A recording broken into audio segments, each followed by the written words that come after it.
Sir, upo ka muna. Magtanungan portion muna tayo. Ito ka, mami. Kasi, anong natin, sir? Ito nga, process ko eh. Frozen shoulder. Kailan pa yan? Siguro, January, nararamdaman ko na. February talaga to, February. January, may kutik-kutik na. Oo. Yun na rin yung simula.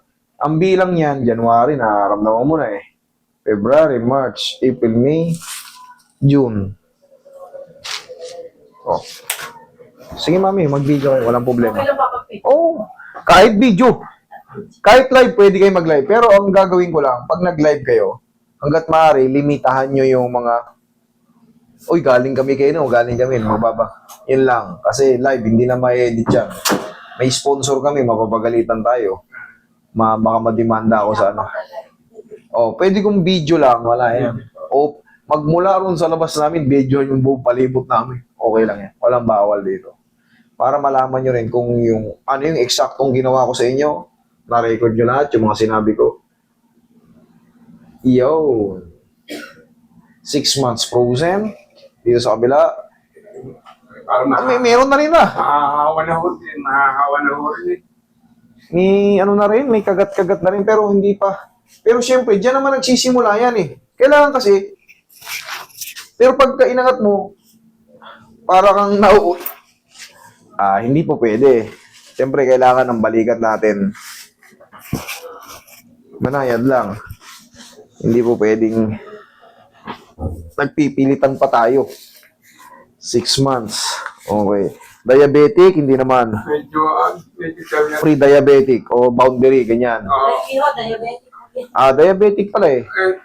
Pero ito nasa 2 ba? Ano, sir? Para naman 200 eh. Hindi. Ang mahalaga dyan, diabetic. Kahit mababa pa sa ano, kahit yung nasa pintuan lang o boundaryhan, consider diabetic. Ang ano kasi niyan, ang sabi nga ng doktor, once na nagkaroon kayo ng ganyang kaso, bibisitahin kayo niyan 90%. Kaya kita mo, medyo dalawa na. Hindi pa ganong malala itong sa kabila, pero dyan din yan. Ramdam ko na nga. Yan na rin yung pasimula niyan, yung pain na yan. Ang mahalaga, nandito na kayo, kumbaga, naipacheck nyo na, papaayos nyo na, okay, relax. Pero anong sagot? Hindi yan ang ano eh. Ito maaaring bumalik-balik ito eh. Ang pinaka-targetin talaga natin, yung pinagbumulan. Siyempre, iba pa rin pag diabetic tayo. May ano yan ha, may tinatawag na stroke yan, kakambal ng stroke yung diabetic. Papawi sir, walking lang ha. Walking. Tapos magkakakain kayo ng mga putas-putas. Huwag kayong mag-rely sa mga tinapay. Ay, tinapay lang kinain ko, hindi naman ako siguro maano niyan. Mapatabang yung tinapay na yun, buns lang kinain ko. Akala nyo lang yun. Pandesal lang kinain ko, nilalang ko. Akala nyo lang yun. Pero hindi nyo alam, mas mataas ang ano yan, sugar content yan. Ano bang timpla ng tinapay? Gatas, mantikilya, asin, asukal, flour, ang tawag din, pampalsa, yeast, mga kulay, ayan, baking soda, mga ano, ang daming ganyan.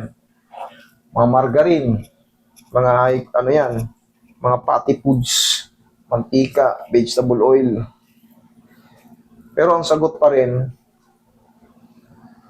walking. Pag napawisan yung kilikili nyo, likod nyo ng konti, okay na yun. Kailangan natin. Yun ang kailangan natin. Dapa ka muna, sir. Palambutin ko muna. Alam nyo kasi ang pakiramdam nung may problem sa blood, parang kayong palaging pagod, ayaw yung hingalin. Ganon, parang palaging matamlay. Pero sa una lang yun, bossing. Ganon talaga. Pag na-straight nyo na 1 linggo na palagi napapawisan, kayo na mismo maghahanap. Kayo na mismo maghahanap ng papawis. Relax lang. Ang pinaka-the-best yan para hindi kayo mahalatang nag-exercise. Kung meron kayong alagang aso, sama nyo na siya sa paglakad-lakad. Or kayo may alagang mga kung ano. Yung iba may alagang kambing eh. Baboy.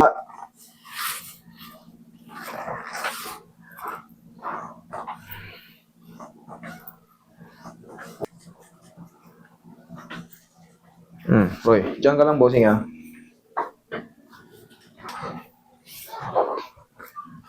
Yan. Patang Tatangkalin ko pa kayo konti. Sabihin niyo yung tuhod niyo, sir. Sabihin niyo. Ang tutupi ha. Ganito ba? Pataas ko dyan. Iyon na, dali. Sige, lagi sa tiyan yung kamay.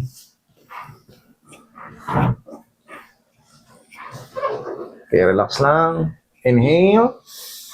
Exhale.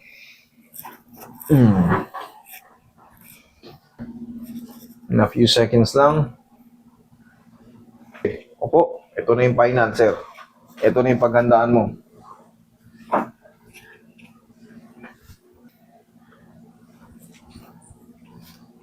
Kumakain ba kayo ng cucumber, sir? Hindi. Bihirang-bihira. Cucumber. Ayun.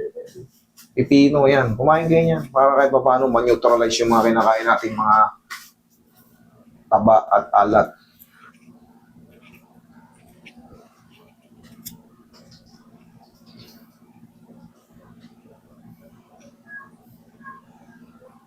Ito na, sir. Kaya niyan, sumigaw lang kayo ng Darna. Relax lang. Ayun, thank you. Kaya? Okay. Oo. Kaya. Relax lang. Uy! Rinig na rinig yun dyan kasi may ano eh. Kaya, sir? Kaya ho. Pag isa na lang, tapos na to.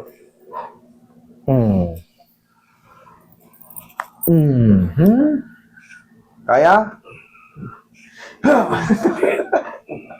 Sige lang, i-array nyo lang. Ha! Ganun nyo, sir. Huwag nyo ipunin. 20 seconds lang man, 20 to 30 seconds. Okay na? Okay. Oo. Kahit pa paano, ibuga nyo. Huwag nyo. Kasi, buti nga si sir, left and right, ganun lang ininda. Yung iba, nakita nyo naman, yung paa, nag-8-8 dyan sa ilalim. Pero wala, hindi natago yan, kahit mamilipit kayo dyan, yung iba nahihimatay. Kumbaga, babala yan sa may mga shoulder pain na hindi pa rin yung pinaayos, consistent na 2 linggo pa ayos yun na, parang hindi umabot sa mas masakit kasi yan i-adjust. Okay, tignan na natin. Kanina ayaw eh. Kalahati lang masakit na eh. Shhh. Oh. But na. Oh. Kabila. Uy.